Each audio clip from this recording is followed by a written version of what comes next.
Y comenzamos con: así ayudó la Virgen a una arquitecta colombiana ante robos, brujerías y enfermedades. Este es un texto de Cari Filii. Ana Luisa Ricardo, arquitecta colombiana y madre de 2 hijas, se educó en una familia poco devota, pero desde pequeña sintió atracción por las cosas de Dios. Recuerda que siendo niña, nos visitaron unas monjitas en el colegio, pues querían saber si alguna deseaba ser religiosa, y fui la única que quiso hablar con ellas porque sentía esa inclinación hacia la vida religiosa. Varias veces en su vida adulta ha sentido con fuerza la intercesión de la Virgen, y cuenta al digital católico Portaluz 3 ocasiones, en un intento de secuestro, en una experiencia con la brujería y en una sanación asombrosa. Cierto día, Ana Luisa fue asaltada al subirse a un taxi. Yo muy confiadamente me subí. Tenía que hacer una vuelta por ahí cerca, y el señor del taxi empezó a decir que el taxi se varó, que no funcionaba. Entonces, de pronto se subió otra persona al lado mío. Me corrió a la fuerza. Después se sube otro adelante, y el que estaba al lado mío me cogió por el cuello y no me soltaba, ahorcándome. Recuerda Ana Luisa Ricardo. En un instante suplicó a la Virgen: ayúdame, porque necesito que me saques de esto. Al instante, uno de los ladrones le dijo: bájese y no voltee a mirar. Ella se bajó y caminó sin rumbo, angustiada, como unos 20 minutos. Solo se detuvo al estar ante un local que exhibía varias imágenes de distintas advocaciones de la Madre de Dios. Yo le dije al del local que por qué la había puesto, y me dijo: es que aquí, en este lugar, se manifiesta mucho la Virgen. Otra experiencia la vivió relacionada con la brujería. En el lugar donde vive con sus hijas, hubo un tiempo en que nos echaron sal y cosas de brujería, y empezamos a vivir experiencias muy extrañas en nuestra vivienda. Ana Luisa acudió a pedir ayuda al sacerdote José Alberto Castiblanco, terciario capuchino de Bogotá. Él vino y rezó en mi apartamento. Fue una liberación del lugar.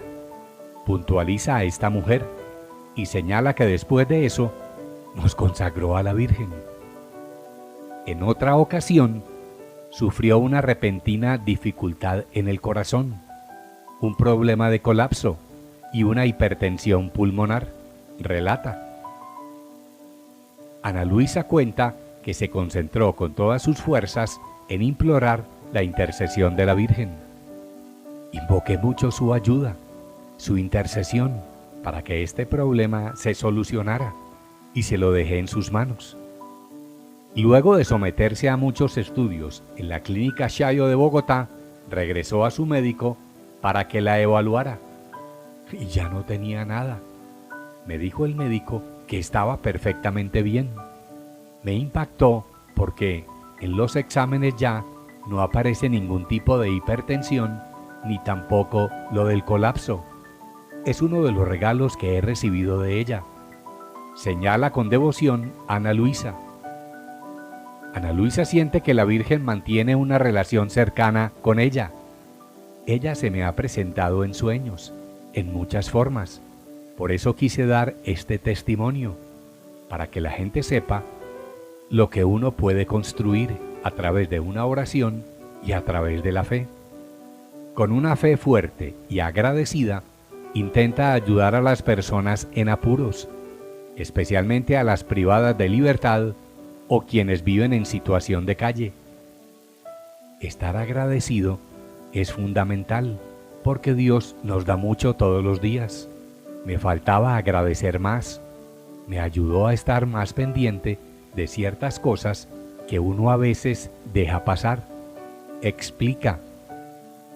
Y hasta aquí este texto de Cari Filii.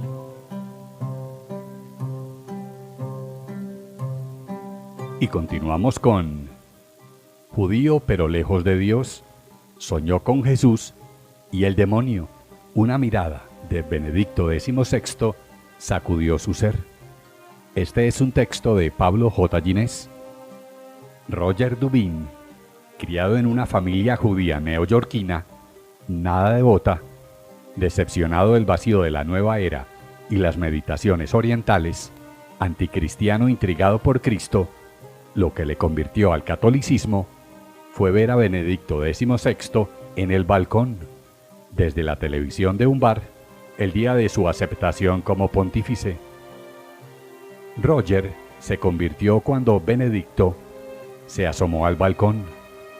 Fue algo en la mirada del Papa alemán, algo místico, algo que no se ve cuando se repasan los videos del momento, algo que le hizo llorar y transformó toda su persona. Para entender hasta qué punto es insólita una experiencia así, hay que conocer la historia de Roger. Me crié en una familia de herencia rusa problemática, oscura y a menudo violenta por el temperamento volcánico de mi padre, entre parientes ricos y exitosos, cuyo judaísmo se refería solo a la tradición, la identidad y la pervivencia, no a Dios. Mi hermana pequeña nació autista. Mi hermana mayor y yo nos peleábamos y mamá estaba saturada. No era para nada un hogar feliz y yo escapaba de él leyendo mucho. Escribe Roger en el Catholic World Report. Aunque sus padres eran agnósticos y su padre incluso hostil a la religión, el pequeño Roger siempre creyó en Dios, aunque él no me gustara mucho. Por cumplir las tradiciones, su madre sin fe solía insistir en celebrar algunas de las principales fiestas judías. Como otros adolescentes judíos, Roger también celebró su Bar Mitzvah, si bien en una versión acelerada, en un curso de urgencia, con un rabino que le enseñó algunas frases en hebreo fonético y con alguna incursión en el Antiguo Testamento y la Torá. ¿Qué sabía el joven Roger de Jesús y el cristianismo? Nunca leyó el Nuevo Testamento. Sabía de Jesús lo que veía en las películas de romanos, y solo porque eran espectaculares y hablaban algo de Dios, lo cual le parecía de cierto interés. Sabía, por ejemplo, que los romanos habían crucificado a Jesús y que el Sanedrín había participado con falsos testimonios e interrogatorios injustos. Lo cierto es que como varias generaciones de niños neoyorquinos, antes que él, no dejó de participar en la típica pelea a puñetazos de barrio de niños judíos contra niños católicos, en la que los niños católicos solían empezar acusándoles: «Vosotros matasteis a Jesús». Roger pensaba que era una acusación absurda. ¿Qué culpa tenía él de algo sucedido 2000 años antes? Claro que su familia también tenía su propia lista de acusaciones generalizantes.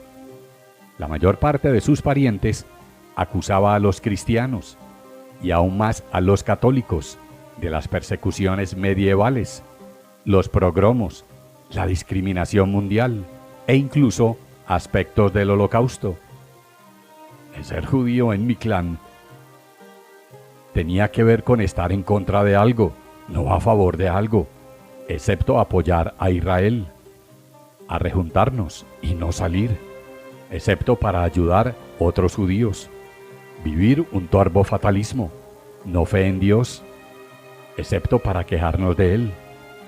Es comprensible, quizá, que de adulto joven no me considerase judío, excepto si había alguien que me pareciera antisemita para enfrentarme.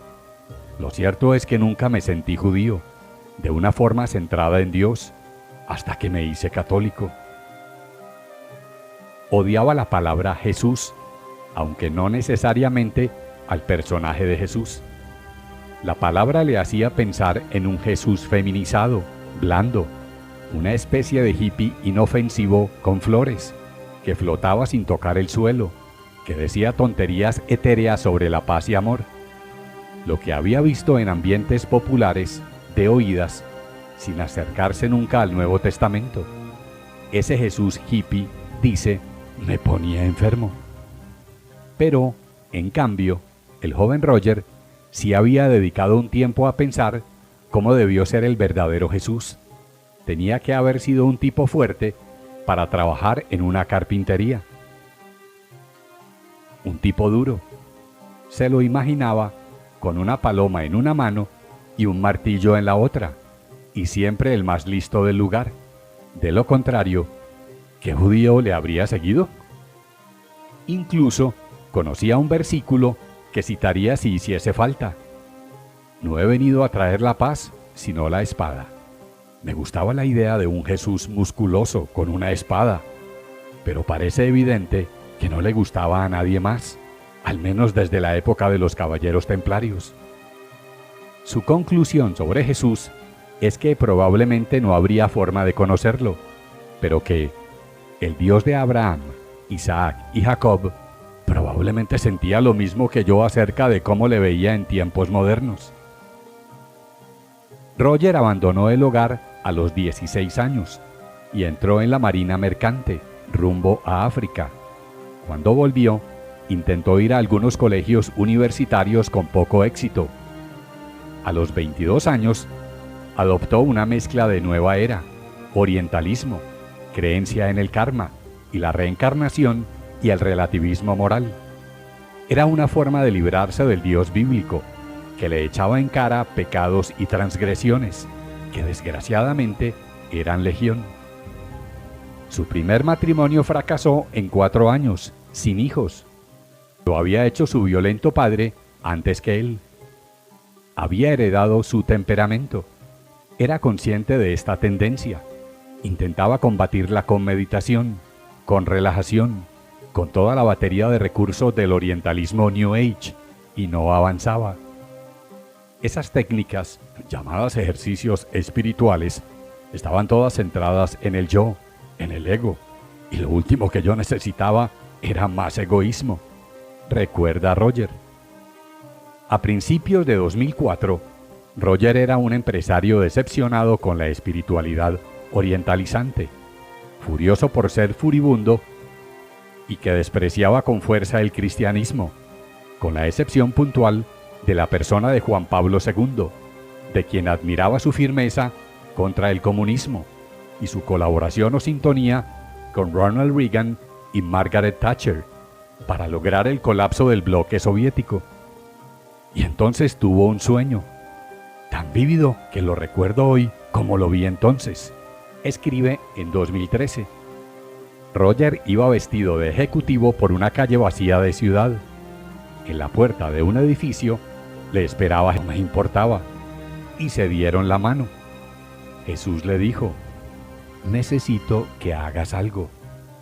Sube al piso de arriba de todo este edificio y mata a Satán. ¿Por qué yo? ¿Por qué no?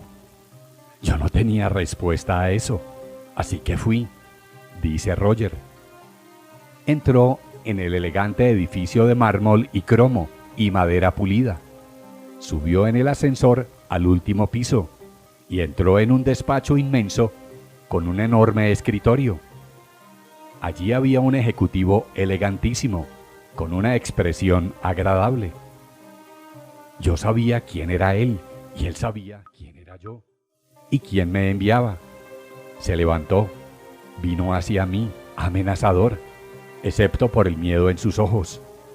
Puse mis manos en sus hombros y dije, en el nombre de Jesucristo, y las palabras en mi mente eran, te mato, pero lo que salió por mi boca fue, te beso. Su cara se puso blanca, le besé en la frente y él se derrumbó muerto. Al despertar, pensé, esto ha sido claramente algún tipo de error cósmico colosal. Pero ahí estaba, él, judío, orientalista enfadado. Expulsaba al demonio invocando a Jesús, aunque fuera en sueños, y con un gesto confuso. ¿Besar al demonio? ¿O rechazar al demonio? ¿Qué hacía realmente en su vida? Menos de un año después, en 2005, murió Juan Pablo II, y su figura llenó noticiarios y televisiones durante muchos días. Era innegable. Roger le veía que había marcado una época y era un líder que congregaba multitudes en sus funerales. Muchas personalidades no católicas le alababan. Se planteó si era algo más que un líder anticomunista, si había detrás algo espiritual. Esos días de duelo por el Papa polaco, su esposa le dijo: «Necesitas religión, Roger. Has estado demasiado tiempo a la deriva». Pasaron los días. En Roma se celebraba el cónclave. Roger estaba en el bar del aeropuerto Sky Harbor de Phoenix. Tomando un capuchino, contemplaba el humo blanco, la fumata que anunciaba que había un nuevo papa. Miró a la gente del bar y los viajeros que se paraban a ver las pantallas de televisión, unos por curiosidad, otros, católicos, sinceramente emocionados. Él había oído hablar del cardenal Ratzinger en estas semanas.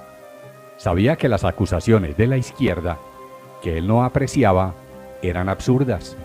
Los mismos que criticaban a Juan Pablo II, ahora criticaban a su colaborador, sin duda fiel y humilde, dispuesto a cargar con insultos como Rottweiler de Dios. Era evidente que Ratzinger era simplemente un hombre bajo autoridad, que había cumplido lo que le encomendaban. Y entonces Benedicto XVI salió a la balconada y alzó los brazos sobre la plaza de San Pedro, y muchos espectadores en el bar aplaudieron y otros se quejaron. La cámara hizo zoom in. Los ojos de Benedicto XVI parecieron mirar directamente hacia mí y a través de mí, y en ese momento exacto tuvo lugar mi conversión. Escribe Roger en 2013, repitiendo palabras que dijo el día de su bautizo en 2007. Un poder imparable y una presencia llegaron a través de sus ojos y me rebanaron, me dejaron abierto. Estallé en lágrimas y todo lo que yo jamás pensé que había sido o no había sido, salió fuera. Era la espada de Cristo y no habría paz hasta que yo le ofreciera la mía. Un año después se bautizaba y su esposa le acompañaba y entraba también en la Iglesia Católica. En 2013, cuando Benedicto XVI renunció, Roger Dubin publicó su testimonio en homenaje al hombre que fue vehículo para su conversión. Cuando se repasa la cinta de esa escena histórica de 2005, no se ve ningún zoom. Fue algo que vivió solo Roger e hizo de él el primer converso de Benedicto XVI. Hoy sirve en el equipo de iniciación cristiana de adultos. Hace una hora de adoración en la parroquia. La familia va a misa los domingos y reza cada día. Alaba el pontificado de Benedicto XVI y recuerda su extraño sueño, esa conciencia de tomar decisiones en una lucha contra el mal. Y hasta aquí este texto de Pablo J. Ginés.